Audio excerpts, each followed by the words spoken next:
Hello friends, welcome back to the channel. मैं संदीप कुमार सोनी आपका इस कमेंट बॉक्स के नए वीडियो में स्वागत करता हूं।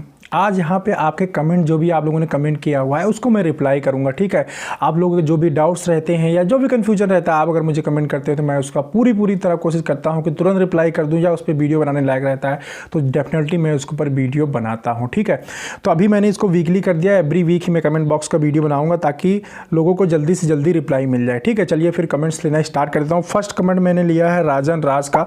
इन्होंने क्या कहा है, सर मैं 10 दिन पहले एक MR आयुर्वेदिक फार्मेसी ज्वाइन किया हूं, बट मुझे कोई सेल नहीं हो रही है और कहते हैं कि प्रोडक्ट्स कॉस्टली हैं। डॉक्टर शायद इट में भी कहते हैं प्रोडक्ट कॉस्टली है। कंपनी ने 25,000 रुपीज़ का टारगेट दिया हुआ है। अब ये पूछ रहे हैं कि मुझे क्या करना चाहिए, कंपनी में रहना चाहिए या कंपनी में नहीं रहना चाहिए, कंपनी छोड़ के चले जाना चाहिए फ्रेंड। ठीक है, या दूसरी कंपनी देखनी चाहिए। राजन राज जी देखो, फर्स्ट ऑफ ऑल तो ये समझ लीजिएगा, फार्मा के अंदर आप रहेंगे चाहे इस कंपनी में रहिए या किसी और कंपनी में रहिए, सेल तो आपको करनी है। तो ये तो आप मान के चलिए, तो सेल से तो नहीं भागना आपको। अब सेल क्यों नहीं हो रही उसका रीज़न फाइंड आउट करिए। इट में भी अगर आप एक्सपीरियंस नहीं है, नए नए आए हैं, तो आप किसी टॉप कंपनी में जाएंगे तो वहाँ भी सेल नहीं होगी, बट ये होगा कि वहाँ कुछ ब्रांड अपने आप सेल हो रहे होंगे जिसकी सेल आपको मिलती रहेगी। ठीक है, न्यू कंपनी में प्रॉब्लम क्या आती है कि ब्रांड हमारे पीछे सपोर्ट नहीं कर रहा होता है, क्योंकि ब्रांडिंग का बहुत बड़ा फर्क पड़ता है। दूसरा क्या, हमारे अंदर सेलिंग स्किल्स नहीं होती है। तीसरा, हमारा मार्केट के अंदर कोई रिलेशनशिप नहीं होता है।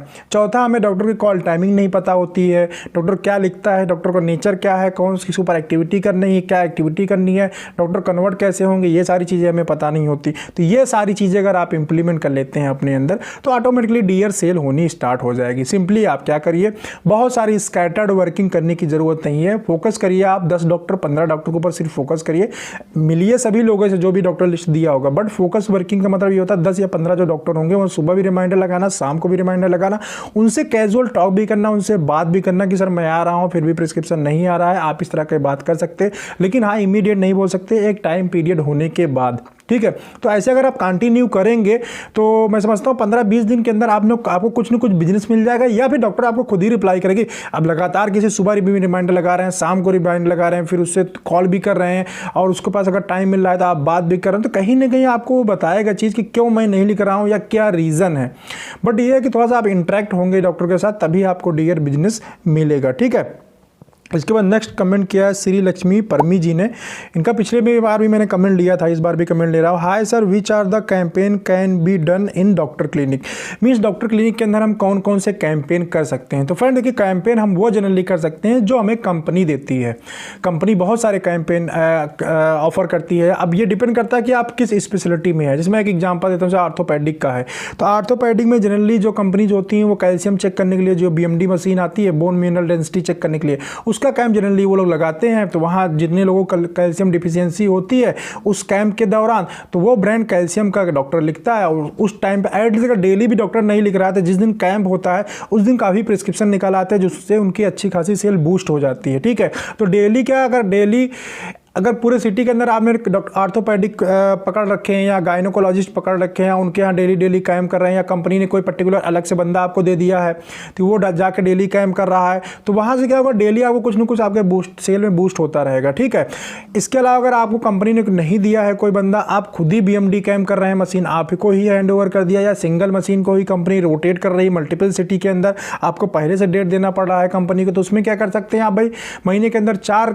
BMD कैंप प्लान कर सकते हैं। लेकिन BMD कैंप प्लान करने से पहले डॉक्टर से आपका थोड़ा सा रिलेशन होना चाहिए, क्योंकि आपने BMD करेंगे, डॉक्टर प्रिस्क्रिप्शन नहीं लिखेगा आपका ब्रांड का, तो BMD करने का जो खर्चा आएगा वो बेकार जाएगा। कंपनी बार बार करेगी नहीं, आपके ऊपर इलीगल प्रेशर आएगा, क्योंकि आपने खर्चा करवा दिया कंपनी का, बट आप बिजनेस नहीं ले पाए, मीन्स रिटर्न आप नहीं ले पाए डॉक्टर से। तो ये चीज़ आप जरूर इंश्योर करें, जिसके साथ भी कैंप करें पहले थोड़ा सा कैजुअल हो ले उसके साथ, मतलब आप 2-4-5 कॉल कर चुके हैं उस डॉक्टर के और आपको डॉक्टर जानता हो, तभी ये कैंप करने में बेनिफिट मिलता है। ठीक है, इसके अलावा क्लिनिक में और कौन सी एक्टिविटी कर सकते हैं, आप OPD कैंप कर सकते हैं। OPD कैंप कैसा होता है, जैसे मान लीजिए किसी पर्टिकुलर ब्रांड के ऊपर डॉक्टर से आपसे थोड़ी बातचीत हो गई कि सर आप इस ब्रांड के जितने भी प्रिस्क्रिप्शन लिखेंगे आज जो है उनको मैं 2 दिन की थेरेपी फ्री ऑफ कॉस्ट दूंगा। तो वो कहाँ से लाएंगे, जो आपके पास सैंपल्स होता है, सैंपल्स लेके जनरली हम क्या करते हैं, बैठ जाते हैं डॉक्टर चैम्बर के अंदर। ठीक है, जितने भी पेशेंट को डॉक्टर प्रिस्क्रिप्शन लिखता जाता है सभी का प्रिस्क्रिप्शन चेक करते हैं और उसको 2 दिन की थेरेपी हम देते हैं, बाकी की थेरेपी वो मार्केट से खरीद लेता है।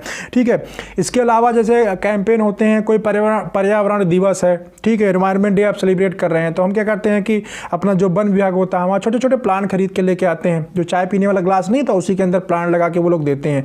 तो 2 रुपये 3 रुपये 5 रुपये का ऐसे प्लांट देते हैं। तो क्या है, इन्वायरमेंटल डे के अंदर आप चले गए, चलो 20 प्लांट खरीद के ले आए, तो फर्स्ट जो 20 पेशेंट आएंगे उनको इन्वायरमेंट को सेव करने के लिए आपने एक मैसेज दिया, डॉक्टर को बताया कि सर हम प्लांट डिस्ट्रीब्यूट करेंगे, जिससे क्या होगा, जो हमारे इन्वायरमेंट जिस तरह देख रहे हैं पॉल्यूटेड हो रहा है, तो उसके लिए कंपनी हमारी थिंक करती है, सोशल वर्क भी करती है, तो पेशेंट को भी थोड़ा सा अच्छा लगेगा, मीटू हो जाएगा और आपका भी रिलेशन बढ़ जाएगा। देखिए हमेशा क्लिनिक में हम क्या करते हैं, डॉक्टर की जब भी इन क्लिनिक एक्टिविटी या कैंपेन करते हैं तो हमेशा डॉक्टर के फायदा की नहीं, हम पेशेंट के फायदे की बात करते हैं, क्योंकि डॉक्टर को क्या चाहिए, डॉक्टर को पेशेंट का बेनिफिट चाहिए। तो आप कुछ ऐसा एक्टिविटी डिजाइन करिए जिससे पेशेंट को आप बेनिफिट दे सकते हैं।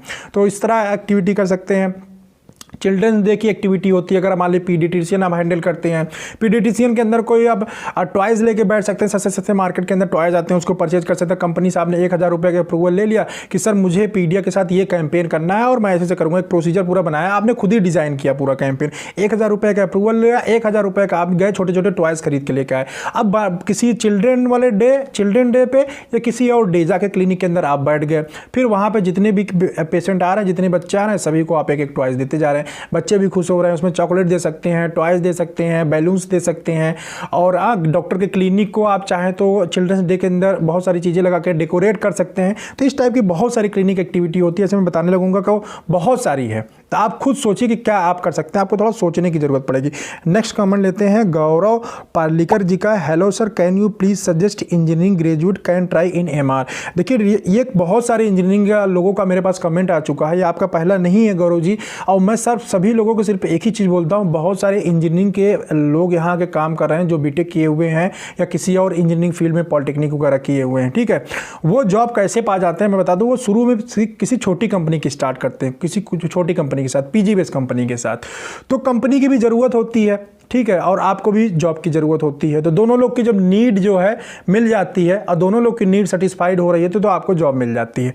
लेकिन किसी अच्छी कंपनी के अंदर डियर अगर आप जाएंगे तो आपको जस्टिफाई करना पड़ेगा आप क्यों आ रहे हैं फार्मेसी के अंदर। आपने इंजीनियरिंग किया हुआ है, आपने हमेशा इंजीनियरिंग के अंदर ग्रोथ के बारे में सोचा, इंजीनियरिंग के बारे में पढ़ाई किया, फिर मेडिकल के अंदर आने का क्या रीज़न है। अगर आप उसको प्रॉपर तरीके से जस्टिफाई कर पाएंगे कि हाँ सर मेरा ये पर्टिकुलर रीज़न है इसलिए मैं आ रहा हूँ। क्योंकि देखिए आप ये सोच रहे हो कि मुझे जॉब की ज़रूरत है, मैं जाके यहाँ जॉब मिल रही है आसानी से या कोई लिंकअप है मैं जॉब कर लूँ और उसके बाद जैसे मुझे कहीं और जुगाड़ मिलेगा तो मैं चला जाऊँगा। तो सेम चीज़ यार, हम भी मैनेजर है ना, हम भी इंटरव्यू लेते तो हमें भी तो पता है ना कि अगर मैं इंजीनियरिंग वाले बंदे को सेलेक्ट करूँगा अपने वर्क के लिए तो ये कुछ टाइम के लिए मेहमान है। यार मैं अगर इंटरव्यू ले रहा हूँ और मेरे कंपनी में वैकेंसी है, मैं तो ऐसा कोई कैंडिडेट ढूंढूंगा ना जो ज़्यादा लंबे टाइम तक मेरे साथ काम करे, ज़्यादा मुझे आउटपुट दे, उसके ड्रीम्स ज़्यादा ना हो। मैं एज ए मैनेजर आपको थिंकिंग बता रहा हूँ। हमारे देखो कोई बहुत अच्छा लड़का, अगर हमारी कंपनी ज़्यादा सैलरी नहीं दे रही, कंपनी के ऊपर भी डिपेंड करता है, हमारी कंपनी छोटी से कम सैलरी देती है सपोज दैट, तो एज ए मैनेजर मेरी रिस्पॉन्सिबिलिटी है कि मैं थोड़ा सा लोअर कैटेगरी के कैंडिडेट को सर्च करूँगा। क्यों? क्योंकि अगर अच्छा कैंडिडेट मैं सेलेक्ट करके ले आ लूँगा तो वो एक्सपीरियंस लेगा और चला जाएगा मेरे पास से बात, तो एज ए काम करने के बाद चला जाएगा। एज ए मैनेजर मेरी भी रिस्पॉन्सिबिलिटी है ना कि जो मेरी टीम है वो लंबे टाइम तक मेरे साथ काम करे, ठीक है। लंबे टाइम तक कौन लोग काम करेंगे? जिनके जो रिक्वायरमेंट है, जो नीड है वो कंपनी द्वारा फुलफिल होता रहेगा। अभी क्या है कि मैं कोई बहुत एजुकेटेड बंदे को ले लूँ सपोज दैट, मेरी कंपनी उतना सैलरी नहीं दे रही, अभी थोड़ा सा एक्सपीरियंस हो गया 4-5 महीने का, तो उसको किसी और अच्छी कंपनी से बहुत अच्छा पैकेज का ऑफर हो जाएगा।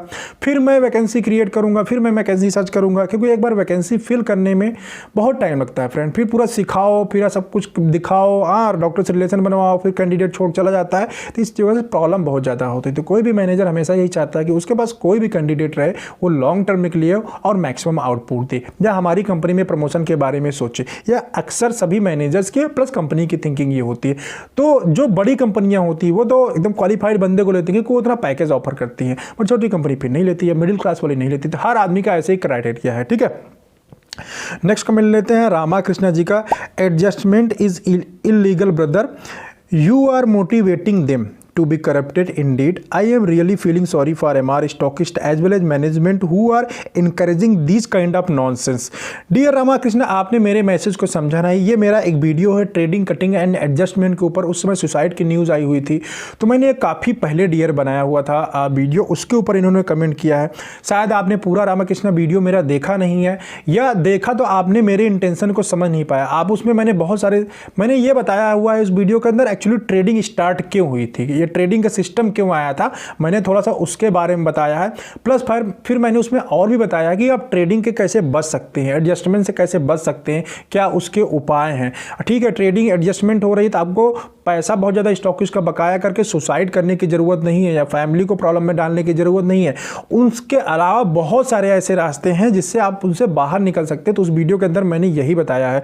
और आपने मेरे बहुत सारे वीडियो इट में भी रामाकृष्णा नहीं देखे होंगे, मेरे चैनल के ऊपर जाइए, वीडियोज़ के अंदर जाइए, आपको बहुत सारे ऐसे वीडियोज़ मिलेंगे जिसमें मैंने ट्रेडिंग से बाहर निकलने के तरीके बताया हूँ, सेल इंक्रीज करने के तरीके बताया हूँ, आप इस फार्मा प्रोफेशन के अंदर सक्सेसफुल कैसे हो सकते हैं उसके भी बहुत सारे वेज मैंने बताए हुए हैं, जिसको फॉलो करके मैं गारंटी के साथ कह सकता हूं कि जितने लोग अगर उस चीज़ को फॉलो कर रहे होंगे 101% रिजल्ट मिल रहा होगा। ठीक है, तो आप एक बार इस वीडियो के मेरे लिस्ट में जाइए, चैनल के लिस्ट में जाइए, बहुत और मल्टीपल जो वीडियोस हैं उनको देखिए, ऑटोमेटिकली मेरा इंटेंशन क्लियर हो जाएगा कि मैं उस चीज़ को सपोर्ट नहीं कर रहा हूं। मैं खुद नहीं करता हूं ट्रेडिंग यार, ठीक है, मेरे अंडर में 5 लड़के काम करते हैं, कोई भी बंदा 1 रुपये की ट्रेडिंग नहीं करता है, सब अपना अपना काम करते हैं और इंजॉय करते हैं लाइफ को। ठीक है, इसके बाद नेक्स्ट कमेंट लेते हैं देबा का।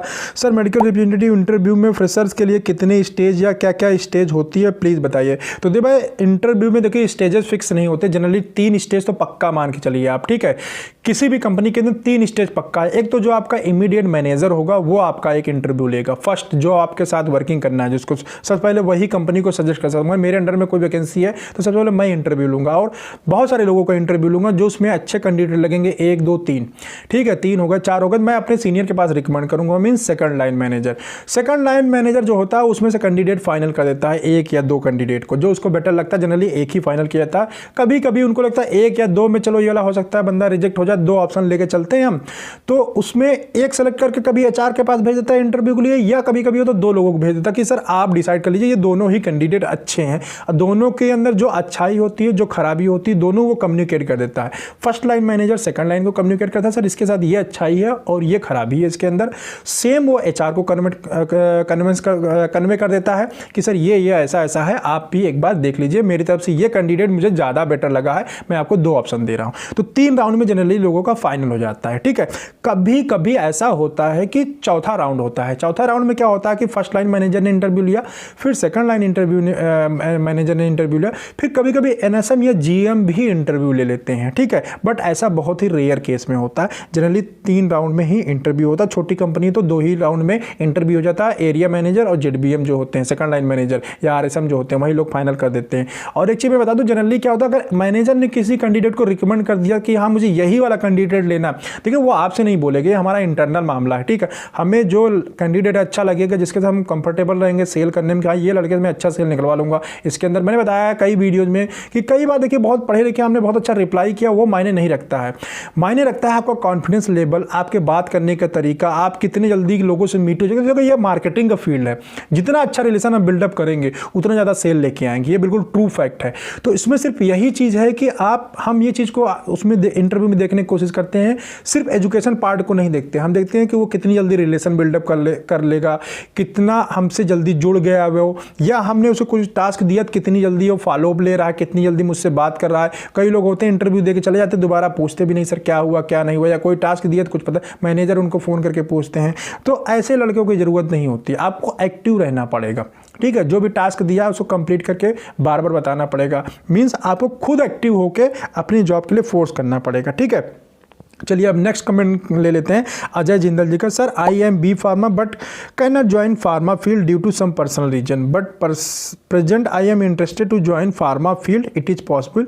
दूसरा कमेंट इन्होंने किया, hello sir pharma MR join किस मैक्सिमम एज तक कर सकते हैं। तो डियर दोनों कमेंट को मैं रिप्लाई कर देता हूं। अगर आप फार्मा में किसी रीजन की वजह से नहीं आ पा रहे हैं तो पहले तो मुझे रीजन बताना पड़ेगा, तभी मैं उसका सोल्यूशन बता सकता हूं कि आपकी ये रीजन है, उसका सोल्यूशन ये है। तो आपने मुझे रीजन नहीं बताया तो बिना रीजन जाने मैं आपको रिप्लाई नहीं कर सकता हूं। ठीक है, दूसरा क्वेश्चन आपका किस एज तक आ सकते हैं। देखिए जो बेस्ट एज है फार्मा के अंदर आने का या अच्छी कंपनी पाने का वो तो 27 है। जो भी टॉप कंपनीज है सभी के अंदर 27 के बाद फिर कैंडिडेट को नहीं लिया जाता है, ठीक है।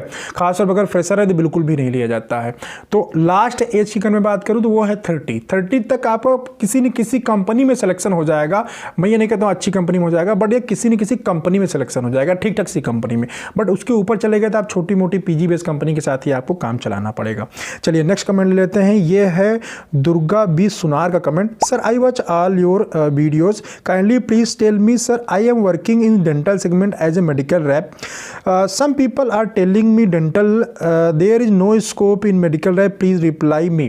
तो दुर्गा ऐसा नहीं है, डेंटल को देखो होता क्या कि डेंटल को या आई सेगमेंट को थोड़ा सा डाउन स्ट्रीम देखा जाता है। ये हमारे मेडिकल फैटर्निटी की बात है। क्यों ऐसा देखा जाता है? क्योंकि डेंटल का जो प्रोडक्ट होता है ना उसमें बहुत कुछ बताने का या सिखाने का नहीं रहता। लेकिन आप ये बोलो कि डेंटल सेगमेंट में मैंने काम कर लिया तो मुझे किसी अच्छी कंपनी में कहीं जॉब नहीं मिलेगा या मुझे वहाँ प्रॉब्लम आएगी, तो ऐसा नहीं है डियर। देखो मैं यहाँ काम कर रहा हूँ स्पेशलिटी सेगमेंट में, ठीक है। इसके पहले मैंने 2 साल डेंटल में काम किया है। इंडोको में जब मैं काम कर रहा था, इससे जो मेरी पिछली कंपनी थी इंडोको रेमेडीज, उसकी ये डिवीजन है वारेन, ठीक है। वो डेंटल की नंबर 1 डिवीजन है, मतलब डेंटल की नंबर 1 कंपनी है। तो वहाँ के बाद देखो मैं स्पेशलिटी डिवीजन में आ गया, गायनेक डिवीजन में। तो ऐसा नहीं कि आप जो मेरे साथ लड़के काम करते तो वहाँ मेडिकल रैप थे जिनको मैंने फ्रेशर कैंडिडेट चूज किया हुआ था, वो वहाँ से काम करने के बाद एक्सपीरियंस लेने के बाद कोई गायनेक सेगमेंट में चला गया और कोई किसी डायबिटीज़ में चला गया है। और ऐसा नहीं छोटी कंपनी में, अच्छी कंपनी में, एक बंदा सिप्ला में गया, एक बंदा एबॉट में गया, एक बंदा एकोमेंटिस में गए। मेरे छोड़ के आने के बाद क्योंकि मेरी टीम थोड़ी सी डिस्टर्ब हुई, क्योंकि मैं देहरादून से इलाहाबाद शिफ्ट हुआ था, ठीक है। तो वहाँ पर मेरी टीम थोड़ी डिस्टर्ब हुई थी, मेरे छोड़ने के बाद उन लोगों ने छोड़ा। बट ये है कि कोई भी छोटी कंपनी के अंदर नहीं किया। तो ऐसा नहीं है कि डेंटल के अंदर काम कर रहे हैं। देखिए कंपनी का सिलेक्शन ना आपके ऊपर बहुत कुछ डिपेंड करता है। आपका जो इंटरव्यू होगा ना उसमें आपकी परफॉर्मेंस कैसी है वो बताएगा कि आपने एक्चुअली वर्क किया है कि नहीं किया है। डेंटल में सिर्फ अच्छी बात क्या है मैं बता दूं, डेंटल में रिलैक्सेशन बहुत ज़्यादा है। डॉक्टर आपको रेस्पेक्ट देता है, कॉल बहुत प्रॉपर तरीके से होता है, अच्छे तरीके से होता है, बहुत रिलैक्सिंग लाइफ है। आप पूरी लाइफ अगर चाहें डेंटल के अंदर स्पेंड करना किसी कंपनी के अंदर है तो स्पेंड कर सकते हैं, ऐसा वहाँ पे माहौल है। बट किसी और अगर सेगमेंट में आप आ जाते हैं, किसी और स्पेशलिटी में अगर आप आ जाते हैं तो वहां पे प्रॉब्लम यह है कि कंपटीशन डियर बहुत ज़्यादा है। तो वहां पे वो चीज़ें आपको वो फैसिलिटी नहीं मिलेगी जो डेंटल के अंदर मिल रही थी एक्चुअली, ठीक है।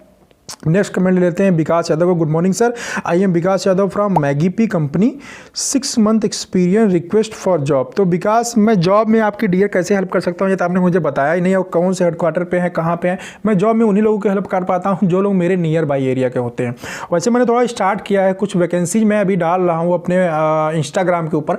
जो लोग इंस्टाग्राम पर मुझे फॉलो नहीं करते हैं इंस्टाग्राम फॉलो करिए। अभी मैं और भी वैकेंसी डालूंगा। अभी मैंने फिर वीडियोज़ भी देखिए डालना शुरू किया है। अभी मैं उसको थोड़ा सा और एक्सप्लोर कर रहा हूँ। तो कंटिन्यूसली जैसे मैं टाइम निकालने की कोशिश करूँ, जितना टाइम मुझे निकल जाएगा तो मैक्सिमम मैं डालने की कोशिश करूंगा, ठीक है। अभी फेसबुक एक्टिव नहीं हुआ है, फेसबुक ग्रुप जो मेरा है तो वहाँ भी वैकेंसी मैं डालूंगा। बट इंस्टाग्राम पे डाल रहा हूँ मैं और वैकेंसी डालता हूँ। आप लोग जुड़ो मुझसे, जैसे संख्या बढ़ती जाएगी यार मैं ऑटोमेटिकली मोटिवेट होता हूँ, चलो यार और चीज़ें डाला जाए, आपको आपकी लाइफ में और ज़्यादा वैल्यू एडिशन किया जाए। तो इंस्टाग्राम पर आप मुझे फॉलो करो, मैं वहाँ पर वैकेंसी जो अच्छी वैकेंसी आती है रिपीटेड वैकेंसी मैं वही डालता हूँ, छोटी कंपनी की वैकेंसी नहीं डालता हूँ। अभी फिलहाल यह कि जैसे लोग बढ़ते जाएंगे मैं बहुत सारी वैकेंसी वहाँ पर शेयर कर दूँगा, ठीक है। वैकेंसी मेरे पास बहुत ज़्यादा रहते हैं बट वो मेरे एरिया का रहता है, मैं यूपी का, उत्तराखंड का एंड दिल्ली का, यही 3 एरिया की ज़्यादा मेरे पास वैकेंसी रहती है। एमपी का कभी कभी। हंटर हैबिट का कमेंट आया, sir my self Rahul, sir मेरे साथ अक्सर ऐसा होता है कि मैं जिस भी डॉक्टर या डॉक्टर के पास जाता हूं मिलने के लिए तो मेरे पास प्रोडक्ट है, वो डॉक्टर उसमें से ना चूज करके किसी और प्रोडक्ट को चूज कर लेता है जिसका स्टॉक मेरे पास नहीं होता। इन्होंने एक्चुअली चूँकि मैं एक पीसीडी फ्रेंचाइजी चलाता हूं तो ज़्यादातर जनरल प्रोडक्ट ही मैंने रखा हुआ है। इन्होंने अपना व्हाट्सअप नंबर भी दिया। देखिए व्हाट्सअप नंबर आप देने से कोई फ़ायदा नहीं है। बहुत सारे लोग मुझे व्हाट्सअप अपना नंबर शेयर करते हैं कि मैं उनसे बात करूं, तो मैं कभी भी आपको फ़ोन करके बात नहीं करूंगा। कभी ऐसी सिचुएशन कोई ऐसी सिचुएशन आ गई तो अलग बात है, ठीक है, क्योंकि मेरे पास इतना टाइम नहीं रहता। कमेंट बॉक्स का वीडियो देखिए, रिप्लाई 100% मिलेगा। अभी आपने कहा कि आपके पास जो जिस चीज़ का स्टॉक नहीं होता डॉक्टर वही प्रोडक्ट चूज कर लेता है, ठीक है, क्योंकि आप पीसीडी रन कर रहे हैं। तो मैं इसमें आपसे एक क्वेश्चन पूछना चाहूँगा, जब आपके पास वो स्टॉक होता ही नहीं तो आप वो प्रोडक्ट क्यों बताते हैं डॉक्टर से? फर्स्ट फॉल्ट तो आपकी है ना। जब जो कोई प्रोडक्ट आपके पास है नहीं स्टॉक में, उसको डॉक्टर को शो ही नहीं करना चाहिए, उसको बताना ही नहीं चाहिए कि हमारे पास ये प्रोडक्ट है। आप क्यों बता रहे हैं डॉक्टर को? आप बताओगे, डॉक्टर इंटरेस्टेड होगा। डॉक्टर देखिए, डॉक्टर क्या चीज़ होता है, डॉक्टर के पास बहुत सारे लोग होते हैं मेहनत करने वाले। किसी ने कोई उनके ऊपर इन्वेस्टमेंट कर रखा है, किसी ने कोई एक्टिविटी कर रखा है, किसी मेडिकल रैप के साथ उसके बड़े अच्छे रिलेशन है, कोई बंदा बहुत दिन से आ रहा है, कोई सुबह सुबह डेली रिमाइंडर लगा जाता है। सब लोग किसी न किसी एक्टिविटी के थ्रू ना डॉक्टर से जुड़े हुए होते हैं। अभी क्या आपने ढेर सारे ब्रांड दिखाया, उसमें लगा कोई ऐसा साल्ट उसको मिल जाता है जिसपे उसके साथ कोई बंदा जुड़ा नहीं है, कोई सर्विस नहीं है, कोई एक्टिविटी नहीं, तो वहाँ उसको स्पेस मिल जाता है। चलो यार ये वाला आप अब अभी क्या है कि आप बहुत ज़्यादा मेहनत करने लगे, तो डॉक्टर को लगने लगा हाँ यार ये बंदा परेशान हो रहा है, इसको भी कुछ ना कुछ सपोर्ट करना चाहिए। तो डॉक्टर क्या करेगा, देखेगा मेरे पास स्पेस कौन सा साल्ट में है, तो वहाँ आपको स्पेस देगा। अभी आपने गलती क्या कर दी, जो आपके पास था नहीं वही आपने दिखा दिया। आपको तो डॉक्टर को ढेर सारा दिखाने, जब फ्रेंचाइजी लिया है आपने, जनरल प्रोडक्ट लिया है डियर, तो आप स्कैटर्ड वर्किंग करेंगे तो आपको बेनिफिट नहीं मिलेगा। आपने फ्रेंचाइजी लिया तो फोकस करके वर्किंग करो ना आप, कि यार ये पांच डॉक्टर हैं, इनको यही 5 ब्रांड बताना है, इसके अलावा कुछ दिखाना ही नहीं है। अब पूछते तो बोलने सर है ही नहीं फोल्डर के अंदर, विजुअलेट में है ही नहीं मेरे पास, ये ऐसे फोल्डर दे रखे हैं अभी अवेलेबल नहीं है। साफ क्लियर बात, ठीक है। अब आप दिखाओगे, बताओगे, उसकी जो प्रोडक्ट आपके पास है नहीं उसकी भी डिटेलिंग किए पड़े हो, तो डॉक्टर तो चूज करेगा ही, ठीक है। नेक्स्ट कमेंट ले लेते हैं फिर से देबा का, सर मैं एमआर इंटरव्यू में फ्रेशर के लिए कितने स्टेज, अच्छा ये इनका हो चुका है, ये ना ले लिया मैंने कमेंट। उसके बाद नेक्स्ट कमेंट लेते हैं, प्रतीक सोनी का कमेंट है, how to control export of medicine to other territory.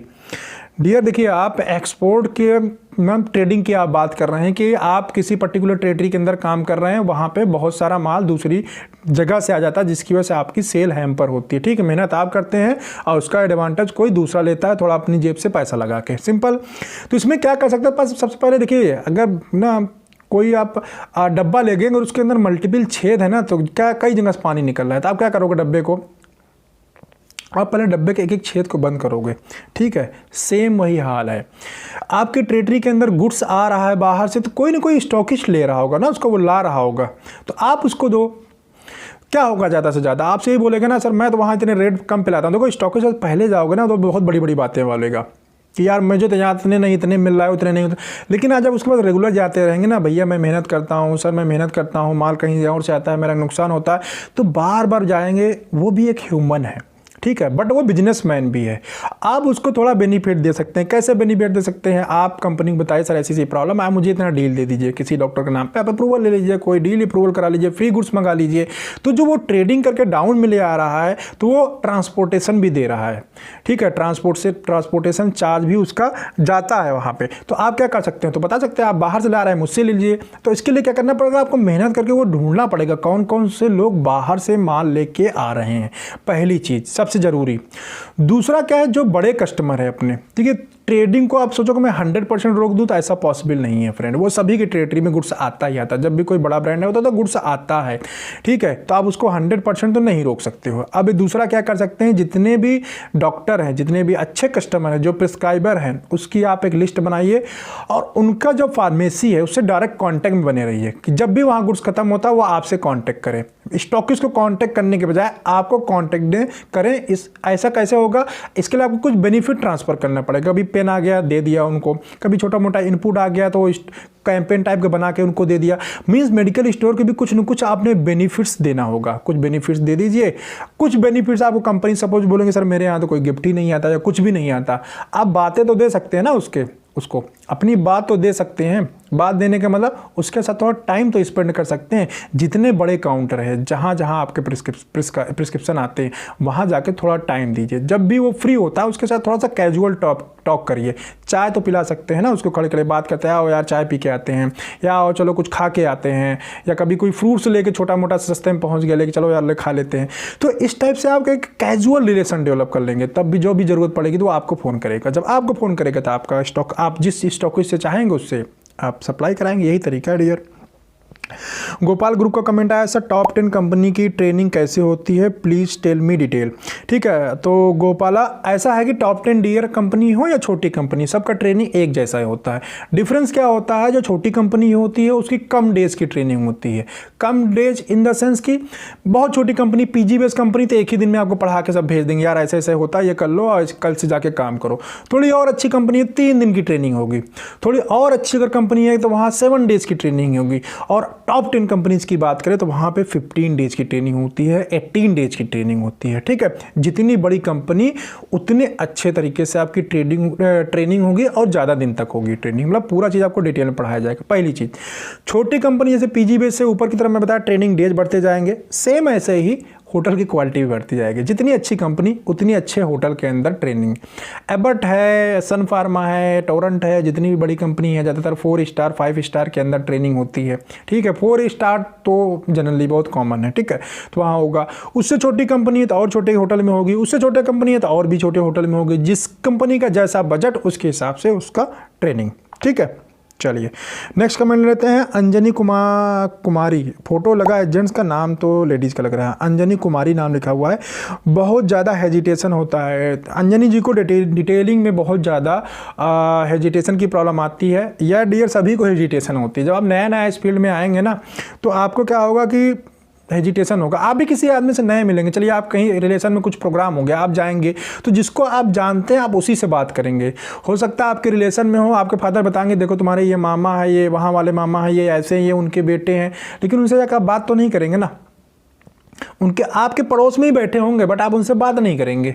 कब बात करेंगे, जब वो कुछ बात बोलेंगे, आप कुछ बात बोलोगे, थोड़ी टाइम के बाद आप दोनों लोग के विचार मैच करने लगेंगे तो आप खुल के उनसे मजाक करने लगोगे, वो भी आपके खुल के मजाक करने लगेंगे, पूरा एंजॉय करोगे, पूरा इन्वायरमेंट बिल्कुल मीटू हो जाएगा। सेम डॉक्टर के साथ डियर है, आप फर्स्ट टाइम जाओगे या सेकंड टाइम जाओगे तो आपको हेजिटेशन होता है, वो सभी के साथ होता है, मुझे भी होता था, आपको भी होगा। ठीक है, तो जैसे जैसे आप जितना ज़्यादा कॉल करोगे उतना ज़्यादा हेजिटेशन आपका दूर होगा। ठीक है, जितना ज़्यादा कॉल करोगे। इसके लिए हेजिटेशन को दूर करने का सिर्फ और सिर्फ एक ही तरीका है, अपने घर के सामने मिरर के पे प्रैक्टिस करो और ज़्यादा से ज़्यादा डॉक्टर्स की कॉल करो। ठीक है, वहाँ से आपकी हेजिटेशन दूर हो जाएगा। नदीम अहमद का कमेंट है, MSc फार्माकोलॉजी और MBA pharmaceutical course which is the better for the best job. तो डियर मैं इसके ऊपर एक सेपरेट वीडियो बनाने वाला हूँ। बहुत सारे लोगों को मेरे पास कमेंट आ रहा है और सभी लोगों को मैंने एक ही रिप्लाई किया है, वो कि फार्मा प्रोफेशन के अंदर, फार्मा मार्केटिंग के अंदर आपकी एजुकेशन कोई मैटर नहीं करती है, नथिंग है, समझ लीजिए इसको। आप सोचो कि मैं यहाँ PhD करके आऊँ और बहुत अच्छा मुझे पैकेज मिलेगा या मैं बहुत कुछ कर पाऊँगा, तो जी नहीं, बिल्कुल नहीं। कोई B फार्मा करके आएगा उसको भी उतना ही पैसा मिलेगा, कोई BA करके आएगा उसको भी उतना ही पैसा मिलेगा, कोई BSc करके आएगा, कोई BCom करके आएगा, कोई MBA करके आएगा, कोई MCom करके, कोई भी डिग्री लेके आएंगे, मिनिमम क्वालिफिकेशन ग्रेजुएट है। और हर एक कंपनी का अपना अपना क्राइटेरिया है। बस ये कि फार्मेसी करके अगर आप आए हुए हैं तो आपको थोड़ा सा एक्स्ट्रा एडवांटेज मिलेगा आपके इंटरव्यू बेस पे, कि आपने अगर इंटरव्यू के अंदर अच्छा परफॉर्म किया। मैं आपको बता दूं बहुत सारे लोगों को मैंने इंटरव्यू लिया और फार्मेसी वाले ज़्यादा BSc वाले मुझे बता के चले जाते हैं। ठीक है, फार्मेसी वाले को वो भी नहीं आता है। तो ये अपने आपके क्वालिटी के ऊपर डिपेंड करता है। हाँ, अगर आप MBA कर लेते हैं, फार्मा कर लेते हैं, आप PhD कर लेते हैं तो उससे आपकी सैलरी नहीं बढ़ेगी। उससे एडवांटेज क्या मिलेगा, आपके अंदर इंटरनल नॉलेज है, तो जब आप इस फील्ड के अंदर आ जाएंगे तो आप बेटर परफॉर्म कर पाएंगे। ठीक है, आप सपोज दैट जैसे बताया कि B फार्मा के बाद मैं MBA करना चाहता हूं, तो MBA करने का आपका मोटो क्या है, पहले आपको वो टटोलना पड़ेगा। तो मोटो क्या है कि आप यहाँ के PMT में जाना चाहते हैं, प्रोडक्ट मैनेजमेंट टीम में जाना चाहते हैं, मार्केटिंग प्लानिंग में जाना चाहते हैं, गिफ्ट इनपुट डिजाइन में जाना चाहते हैं, तो आप सिंपल सी बात MBA कर रहेंगे तो आपको यहाँ आगे जब प्रमोट होकर जाएंगे तो आपको बेनिफिट मिलेगा। या आपका एम ही है मुझे PMT आना है तो MBA करके आया, आप मेडिकल रिप्रेजेंटेटिव प्रोफेशन ज्वाइन किया, 1-2 साल मेहनत से काम किया, अपने आप को डेवलप किया, तुरंत ही स्विच कर गए वहां पे। ठीक है, क्योंकि आपका एम तो PMT था, PMT के लिए आप आए थे, PMT में आप चले गए। सेम ऐसे MCom वाले हैं, BCom वाले हैं। BCom वालों क्या है, डिस्ट्रीब्यूशन डिपार्टमेंट बेटर है। ठीक है, टैक्सेशन का हो जाता है वहाँ पे, या फिनेंस में जाना है तो उनको क्या करना है, उनका एम अगर वहाँ जाना है तो आप आइए मेडिकल रिप्रेजेंटेटिव बनिए, 1-2 साल मेहनत से काम करिए, फिर कंपनी के अंदर ही आप प्रमोशन पहले बता दीजिए। जैसे 1 साल काम करते हैं, मीटिंग्स होती तभी बता दीजिए सर जैसे कोई फिनेंस में वैकेंसी आती है तो मैं MCom हूँ या मैं BCom हूँ, मैं उस सेक्टर में वहाँ जाना चाहता हूँ फिनेंस में, तो आपको फिनेंस में ट्रांसफर कर दिया जाएगा। आप मौका देखते रहो, बातचीत करते रहो अपने सीनियर, जैसे ही मौका मिलेगा आपको बता दिया जाएगा। या अपना एप्लीकेशन पहले ही कंपनी के अंदर भेज के रखो कि सर जैसे वैकेंसी आएगा मुझे अपॉर्चुनिटी मिलनी चाहिए, तो कंपनी आपको पहले अपॉर्चुनिटी देगी। तो ये तो आपके एम के ऊपर डिपेंड करता है। हाँ, अगर आप चाहते हो कि मेडिकल रिप्रेजेंटेटिव वाला जो प्रोफेशन है, MR, ABM, ZBM, NSM, GM, इसमें अगर मैं जाना चाहता हूँ तो इसमें क्या मेरा MBA, MCOM, PhD कोई बड़ा रोल प्ले करेगा? तो मैं आपको दूँ इसमें 0 रोल प्ले करेगा। ठीक है, 0 रोल इन द सेंस यहाँ सिर्फ आपके स्किल काम करेंगे फ्रेंड। आप MBA करके चाहे नॉलेज लेके आए हों, चाहे आप PhD करके नॉलेज लेके आए हों, या सिंपल ग्रेजुएट आने इस प्रोफेशन में आने के बाद अपने आप को आपने डेवलप कर लिया हो, तो वही जो डेवलपमेंट आप करोगे, जो लर्निंग लोगे, वही आपको ऊपर लेके जाएगा बस। ठीक है, काम की वैल्यू है, लर्निंग की वैल्यू है, डिग्री की बहुत ज़्यादा प्रोफेशनल वैल्यू नहीं, सिर्फ एंट्री लेवल के लिए चाहिए। रहीबुल्ला का कमेंट आया, what is salt, what is indication. लगता है मुझे रहीब आप फार्मा प्रोफेशन के अंदर नहीं है कि तभी आप साल्ट और इंडिकेशन का मतलब नहीं जानते हैं। आओगे तो आपको पता चल जाएगा, पर ब्रीफ में मैं आपको बताता हूँ। साल्ट मतलब होता है किसी मेडिसिन के जो कंपोजिशन होता है। जैसे मैं एक ब्रांड लेता हूँ डोलो, डोलो के अंदर क्या पड़ा हुआ है? डोलो के अंदर पड़ा हुआ है पैरासीटामॉल। ठीक है, मैं लेता हूँ अगुमेंटिन, अगुमेंटिन के अंदर क्या पड़ा हुआ? अगुमेंटिन क्या ब्रांड नेम है, उसके अंदर साल्ट पड़ा होता है, एमॉक्सिसिलिन एंड क्लेवोनोलिक एसिड, तो ये उसका साल्ट हो गया। इंडिकेशन मतलब होता है किस बीमारी में वो दिया जाता है मेडिसिन। जैसे पैरासीटामॉल है, डोलो की मैं बात करूँ, उसका इंडिकेशन क्या है? फीवर है, उसका फीवर में दिया जाता है, तो उसका इंडिकेशन फीवर हो गया। कौन सी बीमारी में कौन से लक्षण में, इंडिकेशन का हिंदी मतलब होता है लक्षण। ठीक है, उसके बाद GR रोबी रेड्डी का कमेंट आया है, sir as of now I am working in private sector office work, I plan to join medical representative, please give me your suggestion which is best, I completed MBA।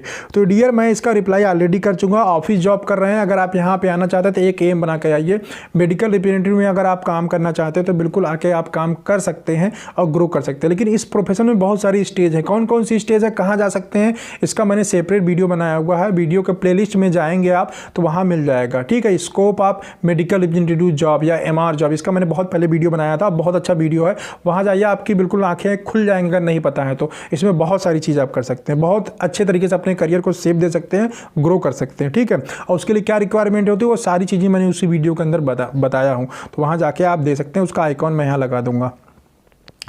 Shakeel Hussain का comment आया है, is giving offer to chemist from our incentive appropriate. अब dear देखो, इसका मुझे बिल्कुल भी मतलब नहीं समझ में आ रहा कि आपने इसमें क्या पूछा हुआ था। तो कमेंट चाहे आप हिंदी में लिखिए, अंग्रेजी में लिखिए, ऐसा लिखा करिए कि मुझे यार समझ में आया कि एक्चुअली आप पूछना क्या चाहते हैं। ठीक है, नेक्स्ट कमेंट है Chandan Kumar Singh, thanks for taking my question. ये लास्ट वाले कमेंट बॉक्स के वीडियो में उन्होंने थैंक यू किया था क्योंकि मैंने इनका कमेंट लिया था। अभी उन्होंने फिर से दोबारा किया क्योंकि लास्ट वाले कमेंट बॉक्स में जो उन्होंने कमेंट किया था वो PGAE 1-2 लिखा था, जिसका मुझे मतलब नहीं समझ में आ रहा था। उनसे मैंने पूछा था, तो उन्होंने बताया उसका मतलब होता है प्रोस्टाग्लैंडिन। ठीक है, तो प्रोस्टाग्लैंडिन 1 एंड प्रोस्टाग्लैंडिन 2। तो एक्चुअली पूछना चाह रहे हैं, मुझे लगता है कि प्रोस्टाग्लैंडिन क्या होता है। डियर देखिए, प्रोस्टाग्लैंडिन क्या होता है, हमारी बॉडी के अंदर जब भी कोई चोट वगैरह लगता है, बहुत सारे मल्टीपल वर्क है प्रोस्टाग्लैंडिन के। ठीक है, मैं आपको कॉमन बता देता हूँ जो जनरली सब लोग जानते हैं, जहाँ जनरली कॉमनली यूज होता है। वैसे तो बहुत सारे रोल हैं उसके, ये वाइसोडाइलेशन भी करता है। ठीक है, ब्लड वेसल्स के अंदर। तो प्रोस्टाग्लैंडिन कब सिक्रीट होता है? जब आपको कोई चोट लग जाता है, आपके बॉडी के अंदर कोई डैमेज होता है। ठीक है, जैसे आपके घर के अंदर आग लग जाए, किसी घर के अंदर, या कहीं दुर्घटना हो जाए, तो वहाँ क्या होते हैं, बहुत सारे लोग इकट्ठे हो जाते हैं ना, उसको सपोर्ट करने के लिए। सेम प्रोस्टाग्लैंडिन का काम है। आपके बॉडी के अंदर कोई डैमेज होता है, कहीं पे कुछ भी बॉडी के अंदर ऐसा होता है जो नहीं होना चाहिए। ठीक है, प्रॉब्लम, इमरजेंसी वाली सिचुएशन, तो वहाँ प्रोस्टाग्लैंडिन पहुँच जाता है। अब प्रोस्टाग्लैंडिन कहाँ सिक्रीट होता है? वो ब्लड के वेसल से ही सिक्रीट होता है। ये अरेक्डोनिक एसिड होता है हमारे ब्लड के अंदर, जिससे ये अरेक्डोनिक एसिड से जो है प्रोस्टाग्लैंडिन बनता है साइक्लोऑक्सीजिनेज की वजह से। ठीक है, साइक्लोऑक्सीजिनेज एक एंजाइम होता है जिसकी वजह से ये अरेक्डोनिक एसिड से प्रोस्टाग्लैंडिन में कन्वर्ट हो जाता है। प्रोस्टाग्लैंडिन कई टाइप के होते हैं, 8-10 टाइप के होते हैं। ठीक है, सबके अपने अलग अलग फंक्शन होते हैं, बट इनका मैं मेन फंक्शन बता देता हूँ। ये इमरजेंसी कंडीशन जब हमारी बॉडी को होता है तो ये रिपेयर करने में लग जाते हैं। ये ब्रेन को मैसेज देना शुरू कर देते हैं कि ये प्रॉब्लम, यहाँ चोट लग गई है, यहाँ आप सपोर्ट के लिए भेजो। सपोर्ट के लिए कौन आएगा? प्लेटलेट्स आएगा, न्यूट्रोफिल्स आएंगे, ब्लड के अंदर जो चीज़ें होती हैं सब सपोर्ट के लिए वहाँ पहुँच जाएंगे। देखिए, आपको जब भी कहीं चोट लगता है तो स्वेलिंग हो जाती है। स्वेलिंग इसलिए हो जाती है कि वहाँ प्रोस्टाग्लैंडिन सिक्रीट होता है, तुरंत ब्रेन को मैसेज देता है यहाँ इमरजेंसी है, यहाँ किसी चीज़ की ज़रूरत है, फौज भेजो। तो फौज को किस चीज़ की होती है? ब्लड की होती है। ब्लड के अंदर बहुत सारी चीज़ें होते हैं। ठीक है, वो सारी चीज़ें तुरंत वहाँ पर WBC है, प्लेटलेट है, सारी चीज़ें वहाँ तुरंत पहुँचती है और वहाँ उसको घाव भरने की कोशिश करती है। तभी देखिए आपका ब्लीडिंग कुछ टाइम के बाद बंद हो जाता है, तो वो पूरी फौज पहुँच जाती है। और स्वेलिंग इसलिए हो जाती है कि ढेर सारे लोग इकट्ठा हो जाते हैं। जैसे कि मैंने बताया ना, कुछ आग लग जाए, कुछ एक्सीडेंट हो तो बहुत सारे लोग इकट्ठे हो जाते हैं, तो क्या होता है, स्पेस भर जाता है ना, सेम ऐसे बॉडी के अंदर हमारे होता है, तो स्पेस वो भर जाता है जिसकी वजह से स्वेलिंग होती है। अब प्रोस्टाग्लैंडिन हमारे ब्रेन के अंदर मैसेज पहुंचाता है कि भाई ये पेन हो रहा है, यहाँ पे ये दिक्कत है, तो ब्रेन को में समझ में आता है कि वहाँ पेन है, वहाँ चोट है। अब इस पेन और चोट के जो मैसेज इसको बंद करने के लिए हम लोग लेते हैं एनएसएड्स, ठीक है, non steroidal anti inflammatory drugs, जो कि जनरली हमारी पेन किलर वगैरह होती हैं, ठीक है। ये पेन किलर क्या करती हैं, ये साइक्लोऑक्सीजिनेज एंजाइम जो सिक्रीट होता है ना, उसको ब्लॉक कर देती है। अब साइक्लोऑक्सीजिनेज एंजाइम सिक्रीट नहीं होगा तो एराकिडोनिक एसिड से प्रोस्टाग्लैंडिन बनेगा नहीं, एराकिडोनिक एसिड से प्रोस्टाग्लैंडिन बनेगा नहीं, तो मैसेज जो है ब्रेन को नहीं मिल पाएगा कि यार वहाँ डैमेज है, तो हमें जो है जो हमारा पेन होता है वो खत्म हो जाता है, क्योंकि ब्रेन को मैसेज नहीं मिलता, वो मैसेज को बंद कर देते हैं। जनरली पेन किलर जितने होते हैं लगभग सभी ऐसे काम करते हैं, ठीक है। ये COX-1 COX-2 inhibitor, cyclooxygenase 1 inhibitor, cyclooxygenase 2 inhibitor, ठीक है। ये हमारे एनएसएड्स होते हैं जो कि COX-1 COX-2 को इनहिबिट कर देते हैं, मींस वो एंजाइम जो एराकिडोनिक एसिड से प्रोस्टाग्लैंडिन में कन्वर्ट कर रहा है, जिसकी वजह से वो पेन का सेंसेशन जो हमें मिल रहा होता है वो बंद हो जाता है, ठीक है। अब इसी एनएसएड में सभी आ जाते हैं, एनएसएड्स वाली मेडिसिन आप देख लीजिएगा। चलिए, बहुत लंबा वीडियो होता जा रहा है। एमडी सलमान खान का कमेंट ले लेते हैं। Sir, a pharma company offered me work as a medical engineer, they want to give 20% of my sale as salary, now what can I do. तो डियर, इसमें एक काम कर सकते हो, अगर आपको कहीं जॉब नहीं मिल रही तो आप ले लीजिए, उनसे कुछ सीखिए। डॉक्टर फील्ड के देखिए, किसी तरीके से अगर आप मार्केटिंग फील्ड के अंदर आप आ जाएंगे, लोगों के साथ इंटरेक्ट करेंगे, तो आपको जॉब के मिलने के चांसेस जो हैं वो कई गुना ज़्यादा बढ़ जाते हैं, ठीक है। तो आप किसी तरीके से फील्ड में आइए, अगर वो ऑफर दे रहे हैं और आपको जॉब कहीं और नहीं मिल रही तो आप बिल्कुल डेफिनेटली मैं बोलूँगा आप आइए, सेल करने की कोशिश करिए। एटलीस्ट जितने दिन आप फ्री रहेंगे, वैकेंसी ढूंढेंगे, उतने टाइम में क्या होगा, आप कुछ सीखेंगे और फील्ड के अंदर आएंगे, बहुत सारे लोगों के साथ आपका इंटरेक्शन होगा और अच्छी कंपनी में जॉब मिलने के चांसेस बहुत ज़्यादा हायर हो जाएंगे। नेक्स्ट कमेंट है अनुराग शर्मा का, how to manage travelling here and there all day in MR job. तो डियर, ट्रेवलिंग मैनेज करना कुछ नहीं होता, आप जनरली जैसे रूटीन वर्क करते हैं। ऑफिस जॉब में क्या होता है कि एक पर्टिकुलर प्लेस पे डेली आते जाते हैं, चाहे आपको वो ऑफिस आपके घर से 10 किलोमीटर दूर हो, 15 किलोमीटर दूर हो, 20 किलोमीटर दूर हो, आप डेली आते और जाते हैं, ठीक। सेम ऐसे फार्मा प्रोफेशन के अंदर होता है। एमआर भी क्या करता है, वो पूरे दिन ट्रेवल करता है। पूरे दिन ट्रेवल करने की बहुत ज़्यादा ट्रेवलिंग नहीं होती। सिटी के अंदर हम अपने डॉक्टर कॉल को इस तरह से डिजाइन करते हैं कि हमें ज़्यादा बाइक चलानी ना पड़े, ठीक है। जिससे क्या होता है, एक जगह हम बाइक खड़ी करके 4-5 डॉक्टरों से एक साथ मिल सकते हैं। वो अपने प्लानिंग के ऊपर डिपेंड करता है। जितने ज़्यादा अच्छे मेडिकल रिप्रेजेंटेटिव होते हैं, जिनकी जितनी अच्छी प्लानिंग होती है, उनको उतनी ही कम बाइक चलानी पड़ती है। अब इसमें मैनेज करने क्या भाई, देखो कुछ नहीं मैनेज करना, सुबह आपको जाना है। अगर आपको बाइक चलाने में प्रॉब्लम है, आपकी फैमिली आपको अलाउ नहीं करती, तब तो आप इस प्रोफेशन में बिल्कुल न बताइए। अगर आपको बाइक चलाने में कोई प्रॉब्लम नहीं है तो आप सिंपली जाइए, वर्क करिए, क्या दिक्कत है, कोई नहीं, सेफली वर्क करिए, हेलमेट का यूज करिए और भी जो ट्रैफिक रूल्स हैं इनको फॉलो करिए, और कोई दिक्कत तो है नहीं। मैनेज क्या करना है उसमें, ट्रेवलिंग। हाँ, एज ए मैनेजर जब आते हैं तो ट्रेवलिंग करने में बड़ी प्रॉब्लम आती है। क्यों? क्योंकि आपको सिटी के बाहर जाना होता है। ऐसे में क्या, एमआर प्रोफेशन में क्या, सुबह गए, शाम को ऑफिस जॉब की तरह घर, ऑफिस जॉब में हमने बैठ के काम किया, यहाँ थोड़ा सा इधर तो घूम टहल के काम किया, बस इतना डिफरेंस है। ऑफिस जॉब में जाना कंपलसरी है, यहाँ कभी मन नहीं किया तो नहीं भी गए, ठीक है। मेडिकल रिप्रेजेंटेटिव में जैसे डिसएडवांटेज बहुत सारे हैं, उसके एडवांटेज बहुत सारे हैं, ठीक है। तो चलिए इसको नेक्स्ट कमेंट लेते हैं दीपक कुमार का। सर, हमारा इंटरव्यू इंडिकेमी में है, बाकी का पार्ट दे दीजिए। जो इंटरव्यू सीरीज मेरा चल रहा है 100 क्वेश्चन वाले, उसके कुछ पार्ट रह गए हैं जिसको मैं शूट करके नहीं दे पाया हूँ। डियर, बहुत जल्दी मैं इसको बना दूँ, लेकिन जितना मैंने बना दिया ना वीडियो, लगभग 70 के आसपास मैंने बना दिया, तो वो बहुत सफिशिएंट है। उसमें आप किसी भी अच्छी कंपनी के इंटरव्यू क्वालिफाई कर सकते हो, छोटे से लेकर बड़े तक सारे इंटरव्यू क्वालिफाई कर सकते हो आप, ठीक है। ऐसा नहीं, बाकी के पार्ट आएंगे। बॉडी सिस्टम रह गया है, कुछ एक जनरल क्वेश्चन रह गया जिसको मैंने नहीं दिया है कि परसेंटेज कैसे कैलकुलेट करते हैं, डील कैसे कैलकुलेट करते हैं, ये वाले क्वेश्चन रह गए, रीजनिंग वाले थोड़े से। तो ये 2-3 पार्ट में उसे फार्माकोलॉजी, कुछ एंटी हाइपरटेंसिव मेडिसिन कौन से होते हैं, ठीक है, और कुछ बीमारियों की डिफिनीशन जो उनसे पूछा जाता है कि हाइपरटेंशन क्या होता है, इस टाइप के थोड़े से ये 3 पार्ट इसी टाइप के वीडियो बनने हैं, लेकिन मैं उसको टाइम क्राइसिस की वजह से नहीं बना, लेकिन बहुत जल्दी मैं कंप्लीट कर दूंगा। सैकत अली का कमेंट है, सैकत हयात का कमेंट है, sir after B pharma does MBA important. ये मैंने आपको बता दिया डियर कि क्या है, अगर आपने देखा पूरा तो। न्यू ज्वाइनर, ये राहुल शर्मा का कमेंट है, न्यू ज्वाइनर और न्यू कंपनी की ग्रोथ के लिए सर टिप्स दीजिए। न्यू ज्वाइनर या न्यू कंपनी के लिए डियर एक ही टिप्स है कि आप एक नहीं, मतलब छोटे डॉक्टर के ऊपर काम करिए। छोटे डॉक्टर भी नहीं बोलूँगा, सॉरी, छोटे डॉक्टर नहीं, मतलब लिमिटेड डॉक्टर के ऊपर काम करिए। स्कैटर्ड वर्किंग मत करिए, फोकस वर्किंग करिए।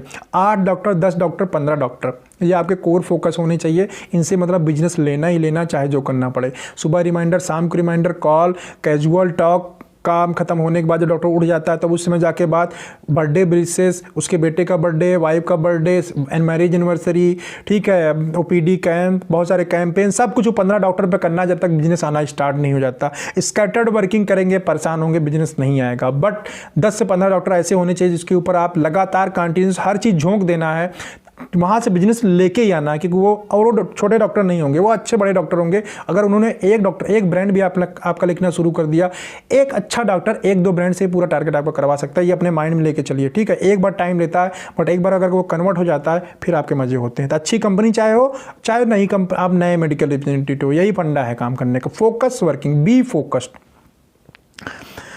उसके बाद नेक्स्ट कमेंट ले लेते हैं प्रवीण कुशवाहा का। Nice information sir ji, please make a review meeting if MR not achieving his target to review meet में क्या होता है डियर। देखो, अगर आप टारगेट, ये लास्ट कमेंट था, रिव्यू मीट में क्या होता है डियर कि अगर आप टारगेट अचीव नहीं किए हो या टारगेट अचीव किए हो, ठीक है, वहाँ पे देखिए बहुत ज़्यादा टारगेट के ऊपर फोकस। तो टारगेट एक पार्ट है। कभी भी किसी भी कंपनी के अंदर अगर अच्छी कंपनी है तो आपको टारगेट के लेकर बहुत ज़्यादा बात नहीं किया जाएगा, क्योंकि टारगेट में हमारा काम एक्चुअली अगर एक्चुअल वर्क देखोगे ना, बहुत पहले जाके मेडिकल रिप्रेजेंटेटिव जो वर्क होता है वो सेल करना नहीं होता है। वो क्या काम होता था पहले, डॉक्टर से प्रिस्क्रिप्शन जनरेट करना। तो आपसे बात होगी ना, तो प्रिस्क्रिप्शन जनरेट क्यों नहीं हुआ इसके ऊपर बात होगी। तो इसके लिए आप माइंड में मेकअप करके जाइए कि अगर मुझसे पूछा जाएगा कि प्रिस्क्रिप्शन जनरेट क्यों नहीं हुआ तो उसको मैं जस्टिफाई कैसे करूँगा। ये आप जो सेल क्यों नहीं हुई, सेल इसलिए नहीं हुई तो प्रिस्क्रिप्शन नहीं निकला। तो सेल के ऊपर किसी को अगर फंसाना है ना, या इसको बहुत लेनी है मीटिंग के अंदर, रिव्यू मीटिंग के अंदर, तो कभी भी उस पर बात नहीं होगी। बात होगी, आप मैं 2-3 टिप्स बता देता हूँ, आप वो सब चीज़ करके जाएंगे तो आपको नहीं सुननी पड़ेगी, आप बच जाएंगे काफ़ी, ठीक है। आपने कोई भी आदमी है रिव्यू मीट के अंदर आप जा रहा है तो उसे बेसिक क्या है, आपकी रिपोर्टिंग कंप्लीट होनी चाहिए, ठीक। अगर आपको डायरी दिया गया है या फॉर्मेट दिया गया है वो प्रॉपर भर के जाइए, सारे कॉलम। कोई चीज़ नहीं समझ में आता तो अपने इमीडिएट मैनेजर से या उनके ऊपर जो मैनेजर है उनसे कांटेक्ट करके पूरा कॉलम अच्छे तरीके से भर के जाइए। फॉर्मेट पूरा कंप्लीट होना चाहिए, ठीक है। मीन्स अपने कमियों का वो कम के, एक देखिए, एक सेल्स है ऐसा जो आपके हाथ में नहीं है। सेल्स के अलावा सब कुछ आपके हाथ में होता है, लेकिन मेडिकल रिप्रेजेंटेटिव MR होते हैं वहीं पे गलती कर जाते हैं। जो चीज़ उनके हाथ में होता है वही चीज़ करके वहाँ पे नहीं जाते हैं।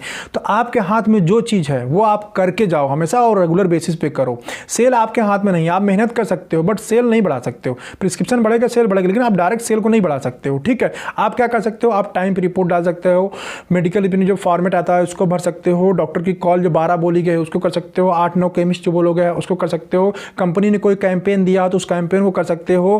अगर कंपनी ने कुछ और इंफॉर्मेशन मांगा हुआ है टाइम पे, आपने इंफॉर्मेशन टाइम पे दिया हुआ है, और जो एक्टिविटीज़ का पार्ट है वो कर सकते हो। ये सारी चीज़ें आपके हाथ में होती है। ये सब चीज़ें वो आप बिल्कुल मत चूको। मैंने बहुत सारे वीडियो में बता चुका हूँ। अगर आपके पास कोई गिफ्ट आता है डिस्ट्रीब्यूट होने के लिए, कोई इनपुट आता है, तो जैसे ही रिसीव हो पहला काम करना है, सब काम छोड़ के उसको बांट देना है। आपके पास कोई लिटरेचर आता है, पहला काम सारा काम छोड़ के, सारी प्लानिंग साइड में, जो कुछ कंपनी से आया डिस्ट्रीब्यूट होने के लिए आपकी प्राइम रिस्पॉन्सिबिलिटी है कि उसको इमीडिएट डिस्ट्रीब्यूट कर दो, ठीक है। सेम ऐसे रिपोर्टिंग की बात है, कोई कंपनी फॉर्मेट आता है, 2 कॉल कम करो, कोई बात नहीं। अगर कंपनी ने फॉर्मेट दिया बनने के लिए, इमीडिएट जितनी जल्दी हो सके उसके भर के, कंपनी ने अगर कोई काम दिया, कोई कैंपेन दिया, तो वो पहली प्रायोरिटी आपकी होनी चाहिए हमेशा। अगर आप इस फील्ड में ज़्यादा लंबा गेम खेलना चाहते हैं तो 2 चीज़ें आप अपनी स्ट्रांग रखिए। एक तो ये टाइम पे चीज़ें देने वाला कंपनी को, दूसरा आपका मैनेजमेंट, सेकेंडरी, क्लोजिंग, सबका स्टॉक, आपके पास हर चीज़ की नॉलेज होनी चाहिए। मेरी प्राइमरी कितनी हुई थी, सेकेंडरी कितनी हुई थी, कितना % मैंने अचीव किया हुआ था, कितने से मेरा छूट गया हुआ था, कौन से ब्रांड छूट गया था, कौन सा ब्रांड मेरा डिग्रोथ में है, वो ब्रांड डिग्रोथ में है तो क्यों डिग्रोथ में है, वो कोई डॉक्टर लिखता था उसने लिखने बंद कर दिया है। आपको मालूम होना चाहिए कि आपका ब्रांड डिग्रोथ में है तो क्यों डिग्रोथ में है, आपकी सेल नहीं हो रही थी क्यों नहीं हो रही, उस डॉक्टर ने लिखना बंद कर दिया, या उससे पहले वो बहुत अच्छा लिखता था कोई डॉक्टर, उसने बंद कर दिया। मतलब रीजन आपको सब चीज़ पता होना चाहिए। अगर आपको चीज़ पता भी नहीं है मीटिंग के अंदर जरूर बोल दो, सर इसकी वजह से ये हो गया, ये डॉक्टर ने लिखना बंद कर दिया। तो एटलीस्ट बंदे को ये लगेगा ना, सामने वाले को, कि यार इसकी सेल तो कम हो रही, बट इसको पता है, रीजन पता है कि उस डॉक्टर ने पर्टिकुलर लिखना बंद कर दिया है। क्यों बंद कर दिया डॉक्टर के ऊपर, वो एक्टिविटी होनी थी वो नहीं दिख गया, या किसी और डॉक्टर ने किसी और एक्टिविटी में इनरोल कर लिया, उसकी जगह मैंने इस डॉक्टर के ऊपर कोशिश कर रहा हूँ या ऐसे बातचीत कर रहा हूँ। आपको रीजन फाइंड आउट करके रखना है कि क्यों बंद हो गया, कोई काम नहीं हो रहा तो क्यों नहीं हो रहा है, उसका एग्जैक्ट, उसको कंफ्यूज नहीं करना है। क्लियर रीज़न पता होना चाहिए आपको, मतलब चीज़ें पता हो, अपनी आप अपनी टेरिटरी के मालिक हो तो आपको वहाँ हर एक एक्टिविटी के पता होना चाहिए।